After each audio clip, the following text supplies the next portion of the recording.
చాలా గొప్పదే. కాకపోతే అన్నిటికంటే గొప్పది కాదు. అయితే ఒక మాట మాట్లాడుకుందాం ఈరోజు. సో, డబ్బు గురించి.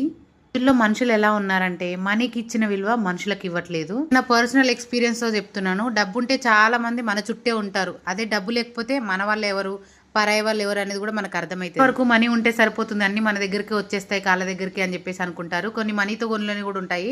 ఫర్ ఎగ్జాంపుల్ మనశ్శాంతి అనేది మనీతో కొనలేము. సంపాదించడం ముఖ్యమే. దానికోసం మన విలువను మాత్రం ఇప్పటికీ పోగొట్టుకోవద్దు. ఇప్పుడున్న జనరేషన్‌లో మనీ కోసం మనుషుల విలువలను పోగొట్టుకుంటున్నారు. ఒక మాట చెప్తాను. జేబులో డబ్బు ఉంటే ఉపయోగమే. కానీ అది తలకెక్కితే ప్రమాదం. రోజుల్లో డబ్బు వస్తుంది పోతుంది. కానీ మంచి పేరు, మంచి మనసు ఉండటమే జీవితం కదా. అనేవి అవకాశాలని మాత్రమే వెతికిస్తుంది. కానీ గౌరవం అనేది మనం సంపాదించుకునేది. ఇంకొక మాట చెప్పనా, ఒక మనిషిని గుర్తుపెట్టుకోవాలంటే తన బ్యాంక్ బ్యాలెన్స్ చూసి గుర్తుపెట్టుకోరు.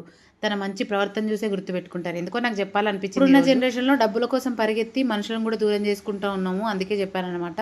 సో, మనీ పోతే మళ్ళీ సంపాదించుకోవచ్చు. మనుషులు పోతే అలా సంపాదించుకోలేం కదా. అందుకే చెప్తున్నాను. మరి నాకు చెప్పాలనిపించింది చెప్పాననమాట. సో, ఈరోజు ఎర్లీ మార్నింగ్ ఇంకా వెదర్ అయితే చాలా కూల్గా ఉంది. కూల్గా ఉన్నప్పుడు మనం ఏం చేస్తాం, హాట్‌గా కాఫీయో టీయో తాగాల్సిందే. మాది పైన పెంట్ హౌస్ కాబట్టి బాల్కనీలో చాలా బాగుంటది. ఆ నేచర్‌ను ఆస్వాదిస్తూ టీ తాగుతానన్నమాట. ఎంత ప్రశాంతంగా, ఎంత పీస్‌ఫుల్‌గా ఉంటుంది. తెలుసురా మీరు అనుకుంటున్నారు, నీకేంటక్క బాగున్నాడు చూసుకోవడానికి, చాలా పీస్‌ఫుల్‌గా ప్రశాంతంగా ఉంటావు, నీకేమైనా బాధలా అని మీరు అనుకోవచ్చు. మనిషికైనా సరే బాధలు ఉంటాయిరా, కాకపోతే బయటపడకుండా ఉంటారు అంతే. వీడియో నచ్చితే లైక్ అండ్ సబ్స్క్రైబ్ చేసుకోండి. ఇంతకీ మీ ఫేవరెట్ కాఫీయా టీయా కామెంట్లో షేర్. ఫేస్‌ని అయితే ఇగ్నోర్ చేసేయండి. పొద్దుగాలనే కదా ఎట్లున్నదో అట్లనే పెడుతున్నాను అనమాట. వెళ్తా ఒక చిన్న లైక్ ఇవ్వచ్చు కదా.